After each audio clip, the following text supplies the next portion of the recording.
Hey, thanks so much for listening to the Ridge Community Church podcast. My name is John. I'm one of the pastors at the Ridge, and our vision is to bring the hope of Jesus into every home.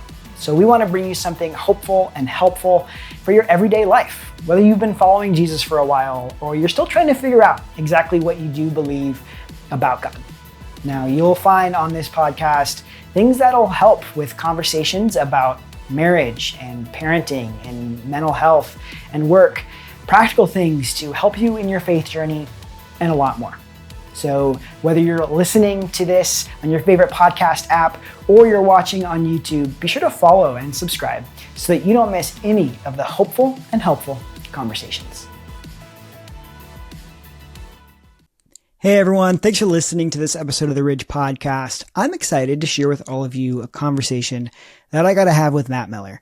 Matt has been leading in church small groups for several years. He's leading at home, leading at work, and he just really offers some really great insights onto how you can be a leader really wherever you are, even if you don't think you are one. We have a great conversation with different things covering from the curiosity that can make you a great leader, as well as some takeaways about how you can lead wherever you are. So this is my conversation with Matt. Well, hey, Matt, thanks for coming on to the Ridge Podcast. How are you doing today? I'm great, John. How are you? Man, I'm doing great. It's nice and sunny, so you know you've caught the Washingtonian over here in the summer. No rain. Oh man. Well, hey, I know that we can just dive right in. We've had a chance to talk even several years ago about small groups and just your passion for them, and so we could even have a whole episode on that if we wanted to. But the thing that I was just super curious to talk to you about, is there's a portion of small groups where it comes to just like leading people. Yep. And in a lot of ways, can be in like an organic way. There's lots of different ways to look at that. But, I'm just wondering, you've got a chance to lead small groups. You've led volunteers. When did you first realize that you were actually, leading people? Yeah, I think early on when I was at the Ridge, somebody asked me, hey, would you lead a group?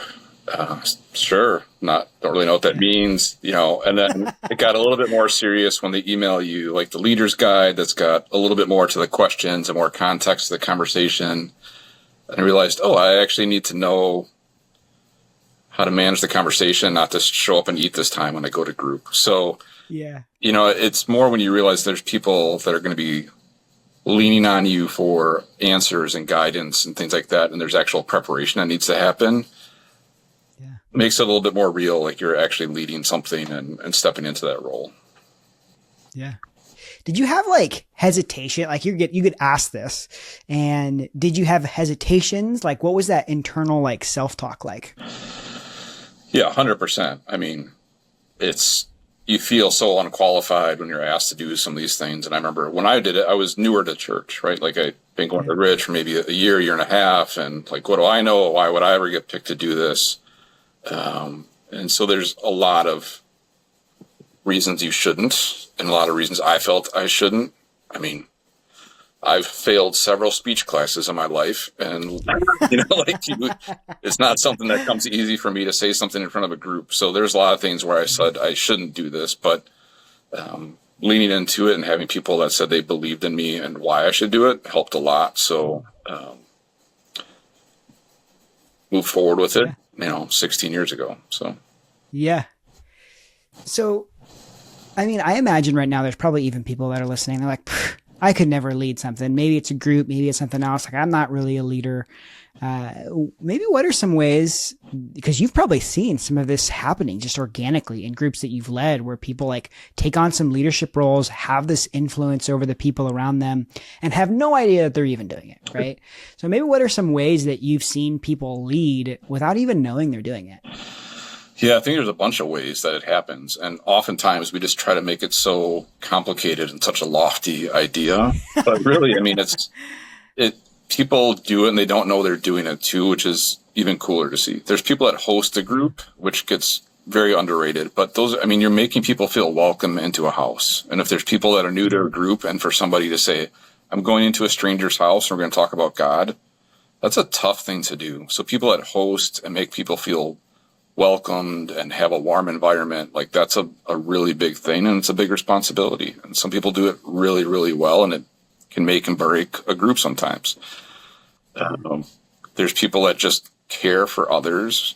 And so it's, hey, how can I help babysit? I know you're struggling to find a babysitter and get a date night. People step up and do that. They listen for simple cues like, oh, your grandfather's sick. How can I help and how can I pray for you? Making a meal for someone. There's just simple things like caring. People that want to serve and have a heart for volunteering, they'll be that person in the group, like, hey, they'll coordinate it. They'll get everybody involved. And I'll tell you a common one for me is, hey, Matt, you really suck at sending the email on time for what's happening with group and taking attendance. So can I step into that and do it for you? You absolutely can. So like administratively, there's people with giftings and leadership that they can step into those roles. But to me, those are just some examples, but there's just so many different ways that people can have a role of leadership, even just within a group itself.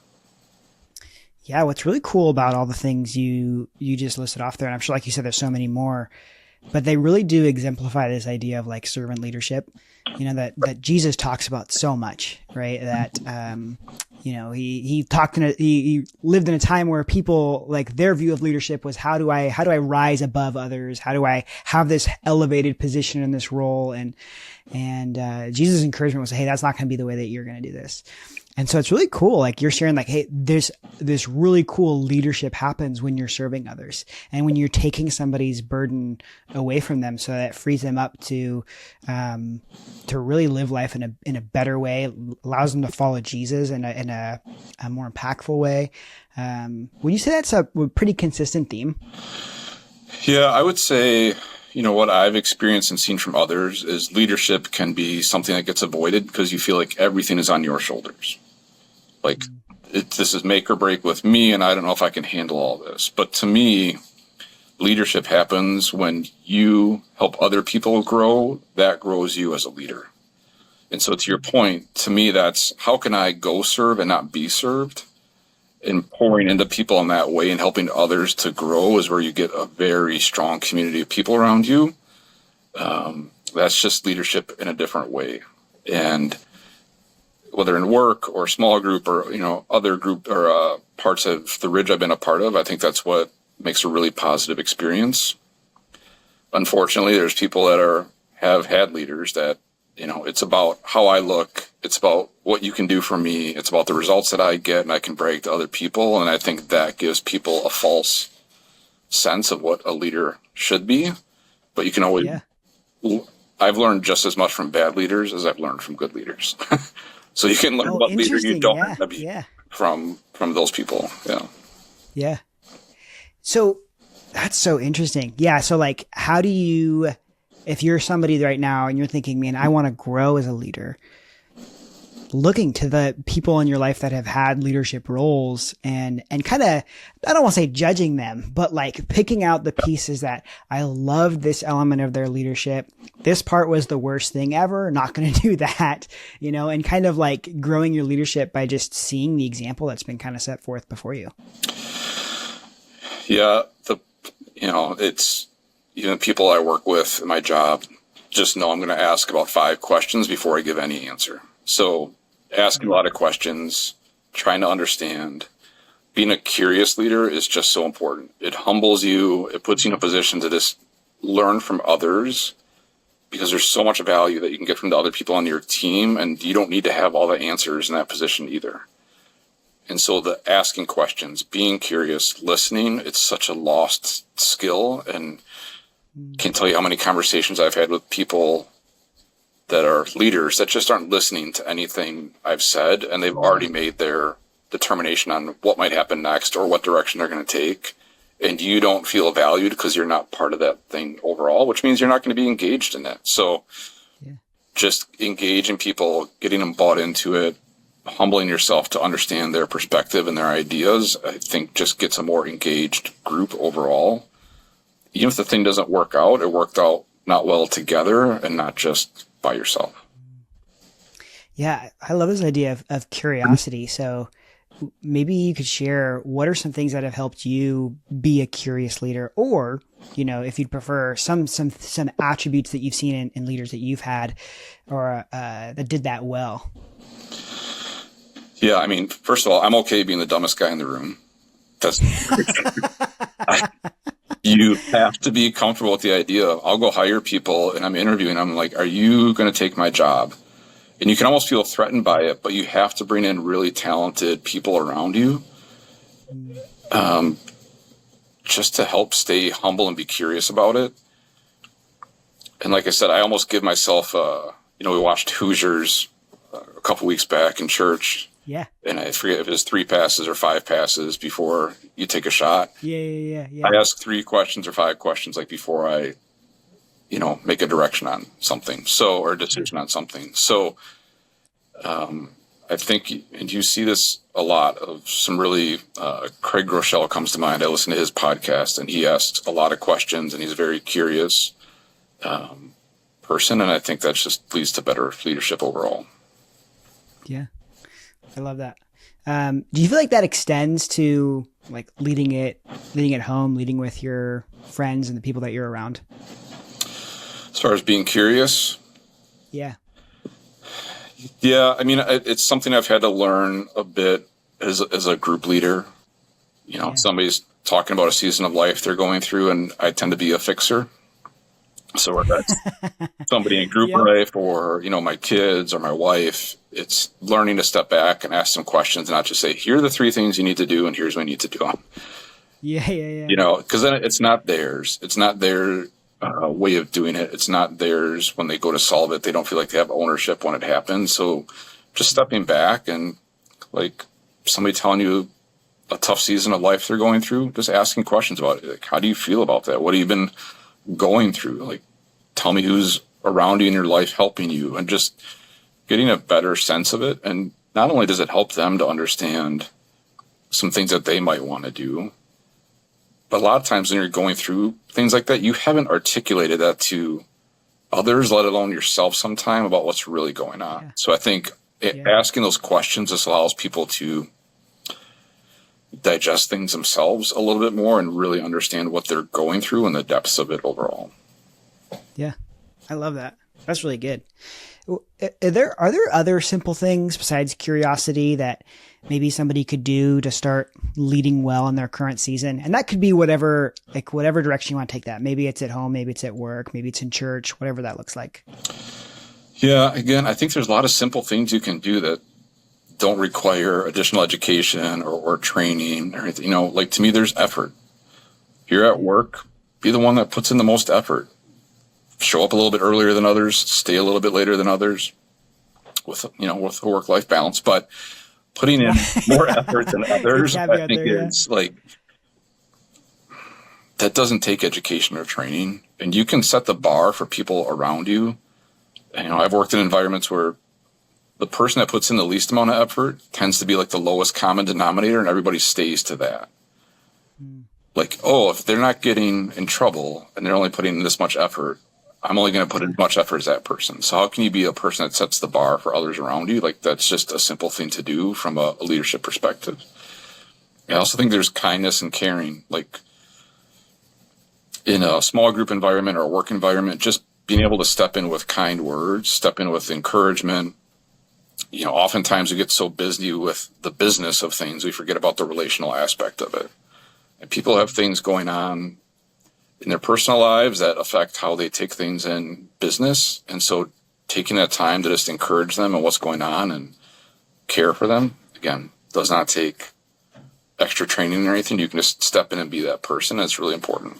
And, again, listening and being curious is a simple thing that you can just start to humble yourself and ask people around you more questions and not feel like you need to know all the answers. That's not something you need to take a class on per se. And I think these are just simple things you can do that help you and the people around you overall. Yeah, for sure. Those are really good. I love the the way that there's this like mindset and perspective of, I want to do something that's impacting people positively. Like I want to, like you mentioned, like raising the bar. I'm going to do effort. I'm going to care. I'm not going to allow myself to, it's almost like settle essentially for the current situation that I'm in, but I want to elevate and help the people around me. It really takes, I feel like, perspective, and you have to be purposeful about that mindset. Yeah. And it can be tough too, because you could have a leader above you that has settled. Sometimes you have to be the one that's unwilling to settle for what has been the status quo and shake things up a little bit. Yeah. Yeah. So if they're listening right now, they're like, that's great, Matt. That's great. But I'm not a leader. I've never been a leader. I don't even know I don't have that role. I don't have that title of being a leader. So I must not be one. Would you have any encouragement for them, or any, like, maybe a side thought of, you know what, you actually are a leader? Yeah, that's a great question. To me, I've had this come up myself personally too. To me, it's not a title. Like, you don't need to have the title to be a leader. And we all struggle with this concept of, how could I possibly be a leader? This is not something I could ever do. And for a lot of us, I think we just need to change the definition that we have for ourselves of what leadership is. We have to change what the picture of it is, and we have to probably change some of the voices around us that are telling us what a leader should be. And so, again, going back to, there are some great leaders that can inspire you and lift you up to be a better version of you. And there are very much some leaders that can pull themselves up and cut you down. It can be tough to remove that voice sometimes of that leader that cuts you down and said something, and put a lid on what they think your leadership should be. So I would say, to me, a leadership is just somebody that's willing to step up and do some of the things we've been talking about, whether that's effort or kindness or curiosity, or maybe you do want to take a class or, some more training or something like that. Those are all good things to do, but letting that lid be lifted off of what somebody said you should be is a really important thing. So find some people that you can put around you that can help you to understand, like, hey, what are some things I'm really passionate about that I just want to get involved in? And when I get involved in it, then you start to understand if there's some ways that you could be a leader within those things that you're passionate about. And as you start to do that, get yourself a coach or a mentor, and somebody that's you're willing to let speak into you to just help hold you accountable in a very positive way that's encouraging you to grow and get a little bit uncomfortable, because it's very easy for a lot of us to settle into comfort and what's easy. So find somebody that's willing to be around you and push you a bit to get outside of your comfort zone, and to grow in ways that maybe a bad leader before didn't let you. It's just a huge step, and seeing people thrive in that, and just something that they're passionate about, and learning what they're actually capable of, I think is such an awesome thing to see. Man, those are some really good takeaways. I want to hit the last part you said, though, where like that you're reflecting on yourself and the own moments that you've been able to see where people have taken leadership, or you've led and people have taken steps in their life and their life has been made better because of your leadership. And I know you're a super humble guy, so I know I know you don't want to brag about yourself, but I'll brag about you, where you don't stay a leader in small groups and all these different environments unless, one, you're willing to do some hard work to actually lead people, but then two, that you're seeing life change happen in front of you. So maybe you could share just a little bit about it being a rewarding thing, is being a leader worth it, basically? Yeah, I mean, you look at it like, call it return on investment, right?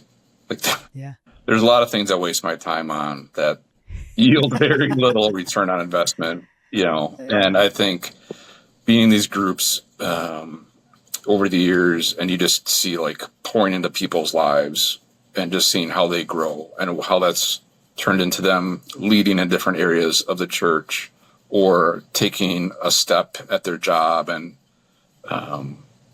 doing something that wasn't, very comfortable for them, or how they lead their family in a different way. People that get baptized. I mean, I was able to baptize somebody this year from a group, and it was like highlight of the year. It's the coolest thing just to see people taking steps, and a lot of that has very little to do with me, but just to be in community with those people that are taking steps, and some of it just being because you're willing to step up and be a leader in a certain aspect of small groups or different things going on at the Ridge. It's just so cool to see. And the other cool things, like those people care about you too. So, I think there's a lot going on right now where people feel very isolated and lonely, but putting yourself in a position where you're not only leading and serving others, but you start to develop these relationships with people where they're trusting you to speak into their lives and how they want to grow and how they want to develop and goals that they have in life. That's the good stuff, right? It's way better than whatever season of whatever on Netflix, Yeah. I absolutely love that, combined with even what you said earlier about just the example of people leading through serving, where the reward that you're talking about, it wasn't, oh, now I have this greater position. Now I have this title. I have this thing, where I think it's so easy for us to associate leadership with climbing the ladder or whatever you say, right? But really the reward from being a leader, when you're serving people as a servant leader, is seeing the way that their life has been impacted for the better, because you're saying, okay, God, I will do that thing you've asked me to do. Okay, God, I will serve these people. I will lead them in that way. And then God takes care of it. Which is just so cool. Yeah, it's definitely, it's a different mindset than I had 20 years ago, right? Like I have to do whatever I need to do to make as much money as I can, or to get the best title that I can. But I would tell you, even at my job, my goal is like, how many people can I get promoted to new roles and learn new things? And that's just cooler than whatever title you're going to give me. Yeah. Yeah, Matt, thank you so much for hopping on and chatting with me. Really appreciate it. Really appreciate your thoughts on this. I love the heartbeat. I love the energy you bring to leadership. And I think in a mindset that's just super attainable. Like anybody, if you're around people, you can do these things. You can be a leader. Right now, you are leading people, whether you realize it or not, because you're influencing them. And I love the heartbeat and the mindset. So thank you so much for sharing. Yeah, absolutely. If I can do it, anybody can do it. So appreciate you having me on. This is great. Well, that was my conversation with Matt, and I love just the direction that he comes from with this idea of servant leadership, and really seeing how can you help people really impact their life for the better, and having that be the reward of seeing them grow, whether it's in their relationships, whether it's in their faith and their connection with Jesus. It's just really powerful to see that attitude and mindset. And so if you want to be a leader, or even if you don't realize you are a leader, you're impacting people around you. And so when you can do that in a way that helps their life, just how you feel and just the reward of having God use you to impact people's life is such a powerful, amazing thing. So I just want to encourage you today, just take a step towards being a leader, whether that's through asking some great questions of the people around you, or it's through figuring out a way that you can serve them and influence their life for the better. Thank you so much for listening to this episode for the Ridge Podcast, and make sure that you like and subscribe so you don't miss any hopeful, helpful conversations.